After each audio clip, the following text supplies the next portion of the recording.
Chapter 774, Clues. She isn't dead. She managed to escape.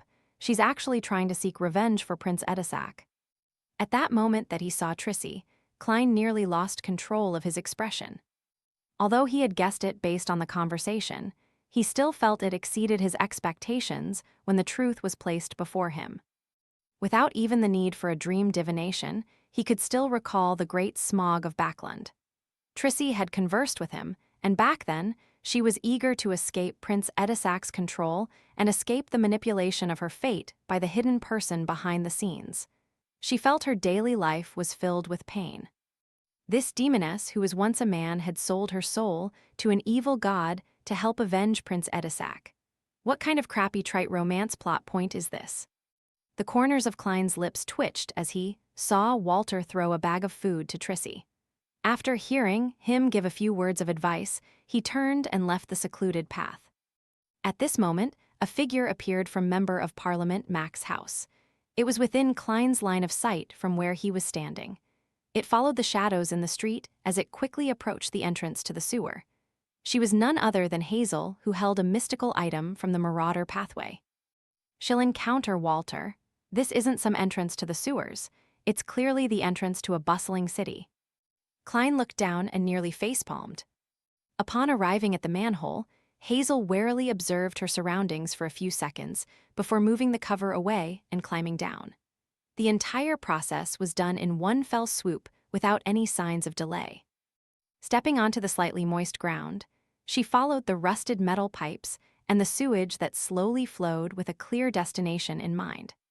Suddenly, she felt her back turn cold as a chill ran down her spine. Her hair began to stand on end. Right on the heels of that, Hazel seemed to plunge into a freezing river, and she felt a coldness that was overcoming her body. She was horrified to see herself walking in a different direction, heading straight for the wall with metal pipes. And this was completely against her will. Horror filled Hazel's mind before she received a reprieve from her numb thoughts. She infused all her spirituality into the necklace on her neck. The 7 green gems on the necklace were equidistant from each other. Embedded around them were tiny diamonds. In the absolute darkness, they still swirled with a faint, lustrous glow. Suddenly, a gem lit up as the green glow illuminated Hazel's ghastly face. She leaned against the wall and paused for a moment. She moved her feet forward in an awkward manner before retracting them. At that instant, the coldness Hazel felt had paused for a moment. She didn't hesitate to use her spirituality to light up another green gem. She raised her right hand, aimed it at herself, and twisted her wrist. At the same time, many mysterious symbols and patterns appeared in her mind as her spirituality and voice changed momentarily. She had stolen the Beyonder power, Wraith Shriek. Hazel was just about to open her mouth to shout when she found her hands losing control again.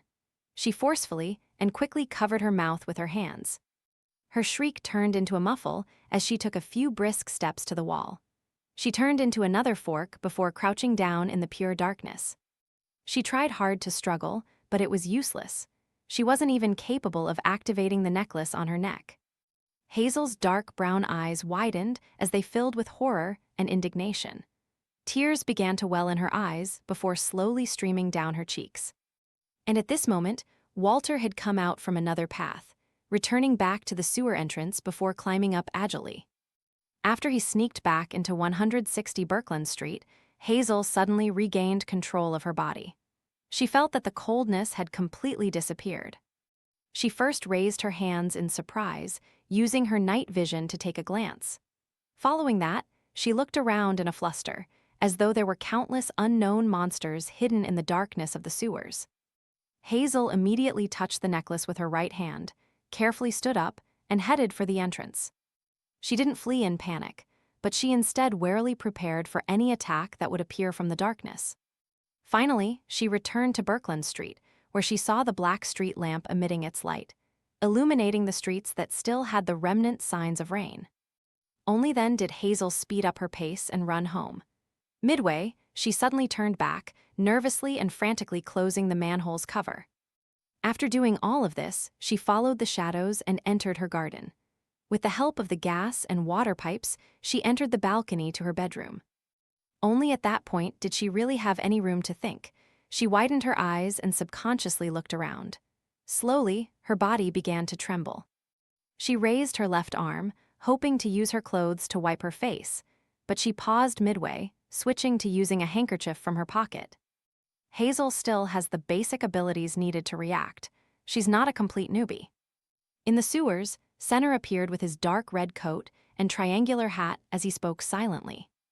Following that, under Klein's control, he went invisible again as he entered the hidden fork where Trissy was. Just as the wraith approached, the black-dressed Trissy looked up and revealed a weak but stubborn smile. From the looks of it, you have no ill intentions. That lady was quite lucky. She had sensed Hazel and discovered the wraith. Senner's figure appeared as he chuckled. Perhaps killing her will only bring you greater trouble. To be honest, he wished to report Trissy to the authorities because he knew of the evil deeds she had done. He knew how she had incited the passengers and crew on the Alfalfa, causing them to kill each other out at sea. He also knew how she had many innocent lives die ahead of time. However, after realizing that Trissy was investigating the mystery behind Prince Edisac's death, Klein had a new plan in mind. He would incite the demoness and cooperate with her on certain matters. The mystery of Prince Edisac's death was equivalent to the truth of the Great Smog of Backland. Investigating this matter is bound to be very dangerous. Roping others in will make me feel guilty, afraid that harm or even death will happen to them as a result. By getting Trissy to do it, I wouldn't have such a psychological burden. The crimes she had committed had long doomed her to hell. The only problem is that she might be using the investigations of the mystery to Prince Edisac's death for her own ploys. I have to be wary about this to prevent myself from being used, thus causing a disaster. As Klein thought, he made Senner take 2 steps forward. Trissy looked at the middle-aged before her and chuckled. Since you have ill intentions, go ahead, Mr. Senner. At this instant, the marionette's senses revealed countless threads floating and flailing around Trissy. And seated in the middle was her black-dressed self with a pale face. It resembled a spider in the middle of her web, but it was filled with temptation and pity that made one approach her. You know me, the marionette halted in his footsteps. Trissy's expression was somewhat adrift as she answered in reverie. I once spent an unforgettable period of time at sea. Back then, you were still a man. Klein lampooned and chuckled. Why are you investigating Prince Edisac's death? Didn't he commit suicide? Trissy immediately looked up as anger colored her face. Suicides can be different. Some people do it willingly, others are forced. No way, she really seems to mind Prince Edisac's death. Lady, have you forgotten that you were once a man? Have you forgotten the pain you were previously talking about? Don't tell me that this is the so-called Stockholm Syndrome, where you end up bonding with your captor due to the minute amount of kindness they've provided. Well, I'm not a spectator, and I can't determine if she's being truthful or not. Klein made Senner chuckle. So, you believe that Prince Edisac was forced to commit suicide? You sought William Sykes to investigate this matter. The angry look on Trissy's face vanished as a miserable but beautiful smile appeared. That's right. It was he who forced Edisac to commit suicide with a spirituality obliteration bullet. However, he was also under orders by others. Heth, to obtain the final bit of pleasure, he revealed everything. Heh, he was still unable to really touch me.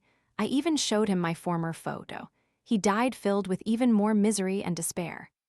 I can't imagine what William suffered. Trissy is as twisted as she was before. Demonesses at the stage of pleasure are really filled with charms. Every expression and every action are filled with enticement. But I can tell that Trissy has already reined it in very well, only using it when needed. She has already advanced, or is it because of love? As Klein lampooned, he made Senner ask, who is it? When asking that question, Klein hadn't expected to receive an answer, but Trissy chuckled and replied, Viscount Stratford. The royal guard captain of the royal family.